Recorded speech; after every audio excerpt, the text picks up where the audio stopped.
Media సోదరులందరూ కూడా ధన్యవాదాలు తెలియజేస్తూ ఇవాళ నర్సాపేట మండలం పెట్టువారిపాలెం శివారు గ్రామం అన్నమాట. ఇది హ్యామ్లెట్ మన అచ్చమ్మపాలెం అంటే వడ్డుపాలెం అంటారు. ఈ గ్రామంలో మరి జనాభా 500 మంది ఉంటారు. ఈ గ్రామాన్ని సపరేట్గా గ్రామ పంచాయతీ చేద్దామని మేము తీర్మానం చేయడం జరిగింది.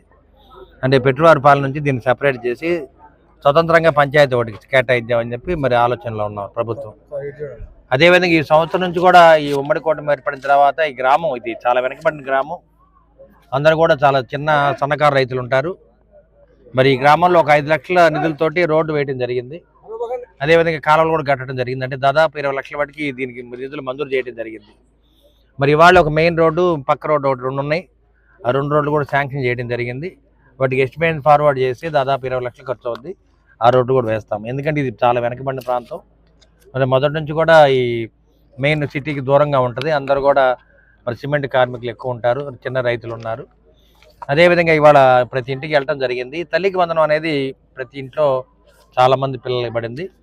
ఒక 4 ఇళ్లలో అయితే వాళ్ళకి పడలేదన్నారు. తప్పనిసరిగా దాన్ని కూడా మరి తల్లికి వందనం కూడా వాళ్ళకి ఏర్పాటు చేయడానికి ప్రభుత్వం సిద్ధంగా ఉంది.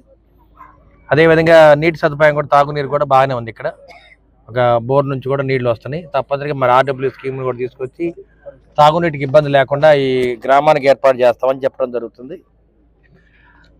ముఖ్యంగా ఈ గ్రామస్తులు అందరూ కూడా మొదటి నుంచి కూడా చాలా చిన్న రైతులు కాబట్టి ఈ గ్రామాన్ని ఆదుకునే బాధ్యత ప్రభుత్వం తీసుకుంటుంది. మొదటి నుంచి కూడా తెలుగుదేశం పార్టీకి అండగా ఉంది. ఉమ్మడి కుటుంబంలో ఎన్నో కష్టాలు పడి అన్ని విధాల కేసులు పెట్టించుకొని వీళ్ళు ఎన్నో ఇబ్బందులు పడ్డారు. అయినా కానీ పార్టీకి అండగా ఉండి పార్టీని గెలిపించిన ఘనత మరి అచ్చంపాలెం గ్రామస్తులకు ఉంది. మరి అదేవిధంగా తల్లికి వందనం అనే కార్యక్రమం చాలా ఇక్కడ విజయవంతంగా జరిగింది. ఇవాళ చూస్తే యానిమల్ హస్బెండరీ వాళ్ళు, వెటనరీ వాళ్ళ దగ్గరుండి మరి జొన్న విత్తనాలని 15 బ్యాగులు ఇవ్వడం జరిగింది. ఒక్కొక్క బ్యాగ్ 5 కేజీలు అనమాట. సబ్సిడీ విత్తనాలు ఇవ్వడం జరిగింది. అంటే ఇప్పుడు రైతులందరూ కూడా జొన్న వేసుకుంటే రేపు ఖరీఫ్ సీజన్లో మరి వరి పంట వేసుకోవడానికి రెడీ అవ్వచ్చు అనమాట. అందుకని 15 బ్యాగులు ఇవ్వడం జరిగింది. ఇక్కడంతా కూడా తక్కువ మంది రైతులు ఉంటారు. అదేవిధంగా మరి యానిమల్ ఫీడ్ కూడా ఒక్కొక్క బస్తా 50 కేజీలు, అది కూడా సబ్సిడీలో మరి 15 మంది రైతులకి మరి వాళ్ళకి డిస్ట్రిబ్యూట్ చేయడం జరిగిందనమాట. మరి వెటనరీ డాక్టర్లు కానీ, ఫీల్డ్ అసిస్టెంట్ వీళ్ళందరూ కూడా రావడం జరిగింది. ఇంకా ఈ గ్రామంలో కొంతమందికి హౌసింగ్ కార్పొరేషన్ ఏర్పాటు చేసి కొన్ని కొత్తగా ఇల్లు కట్టాల్సిన బాధ్యత ఉంది మాకు. అదేవిధంగా తల్లికి వందనం కూడా మరి కొన్ని ఇళ్లలో పడలేదు. వాటిని కూడా ఇబ్బంది లేకుండా గ్రామస్తులకి మేము దగ్గరుండి చేసి పెడతామని చెప్పడం జరిగింది. ఏదైనా కానీ ప్రత్యేకమైన పంచాయతీ దీనికి ఏర్పాటు అయితే అన్ని విధాలా గ్రామం అభివృద్ధి చెందుద్ది. అదేవిధంగా ఈ గ్రామానికి ఒక ముప్పు ఏంటంటే కోటప్పకొండ దగ్గర నుంచి వర్షం పడినప్పుడు ఆ నీళ్ళని గ్రామాల్లోకి వస్తాయి. ఇది లోతట్టు ప్రాంతం, అందువల్ల దానివల్ల కొన్ని ఇబ్బందులు జరుగుతున్నాయి. అందుకనే మొన్న కలవటర్ ఒకటి, మరి సైడ్ కాలువలు, రోడ్డు కూడా వేయటం జరిగింది. తప్పనిసరిగా ఈ గ్రామాన్ని దత్తత తీసుకొని ఈ గ్రామాన్ని అభివృద్ధి చేయడానికి, వెనకబడిన ప్రాంతం కాబట్టి నారా చంద్రబాబు నాయుడు గారి పిలుపు మేరకు మరి పల్లె బాట, పల్లె ప్రగతి, పల్లె నిద్ర కార్యక్రమాన్ని చేపట్టాము.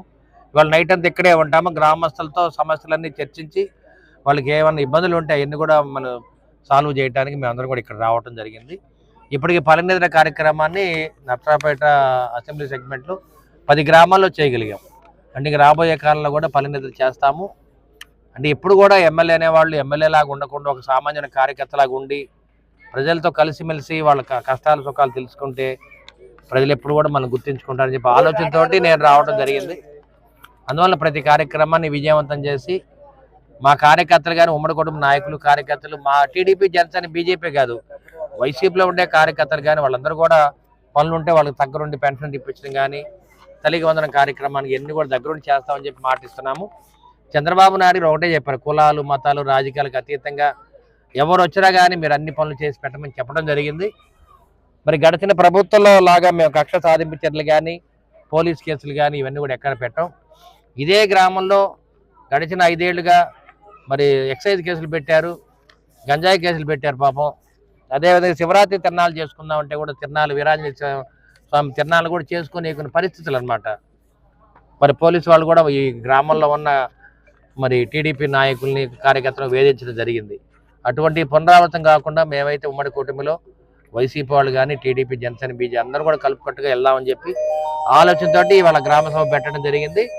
అదే పల్లె నిద్ర. ఈ పల్లె నిద్రలో ప్రజలందరూ కూడా ఎంతో సంతోషంగా, ఇష్టంగా రావడం జరిగింది.